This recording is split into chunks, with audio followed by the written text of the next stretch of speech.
Okay, stated mathematically, pH is the negative base 10 logarithm of the hydronium ion concentration in a fluid measured in moles per liter.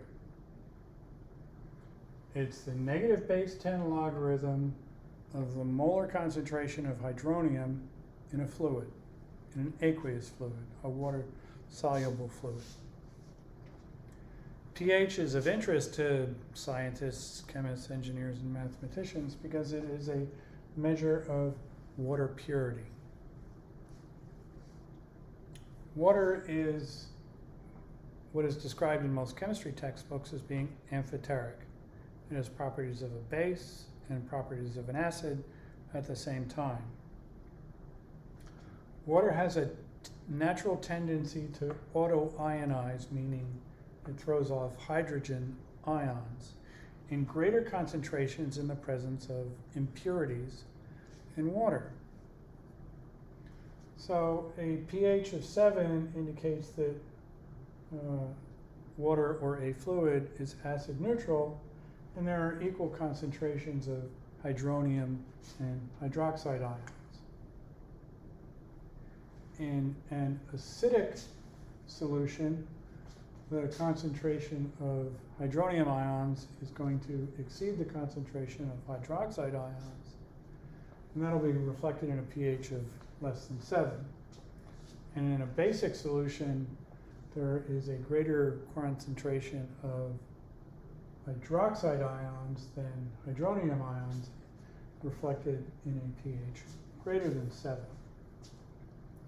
In an acid-neutral solution, the pH is going to be 7, meaning that the hydronium and hydroxide ion concentrations are equal and are both 10 to the minus 7 moles per liter.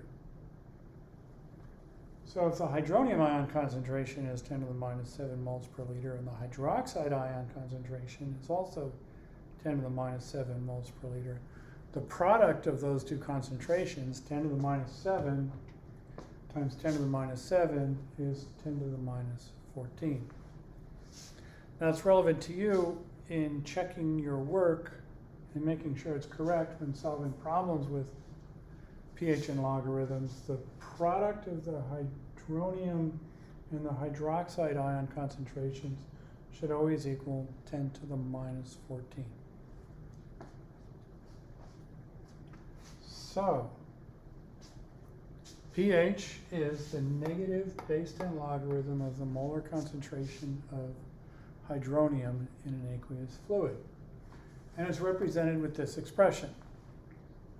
And this is one of two expressions that are important to know, understand, and know how to use when solving problems involving pH and logarithms.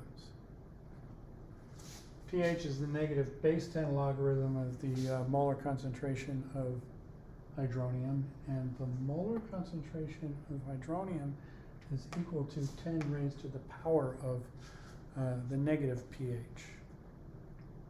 These are the two working expressions to understand when solving problems with logarithms and pH.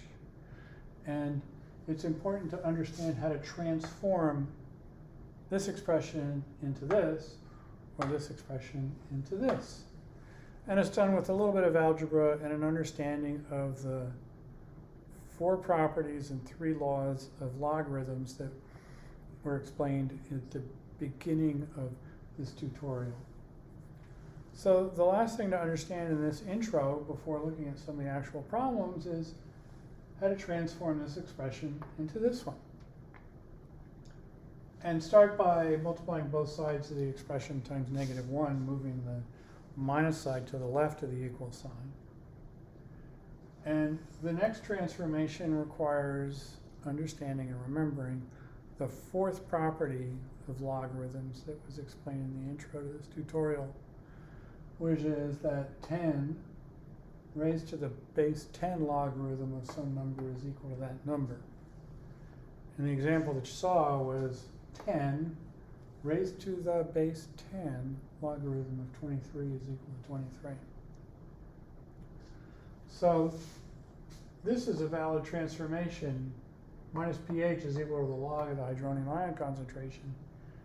10 raised to the power of the negative pH is equal to 10 raised to the power of the log of the molar concentration of hydronium. That's a valid transformation, and 10 raised to the base 10 log of some number is equal to that number. So this expression is comparable to this expression, meaning that 10 raised to the negative power of pH is the hydronium ion concentration measured in moles per liter.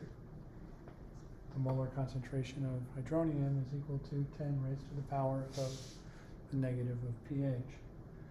And those are the two expressions that are important to understand and work with when solving problems with pH and logarithms, and knowing how to move back and forth between the two. Keep in mind the 3 laws and 4 properties of logarithms. This concludes the introduction to pH and logarithms, and from this hopefully you have an understanding of what pH is and why it's important, and a little bit about water and autoionization and the relative concentrations of hydronium and hydroxide. What follows are 5 problems that all furnish either a hydronium ion concentration or a pH and ask for a conversion from one to the other. I hope this tutorial is helpful and interesting. And if you have comments or questions, please post them to the comment section of this video on YouTube, and I will respond. Thank you for watching.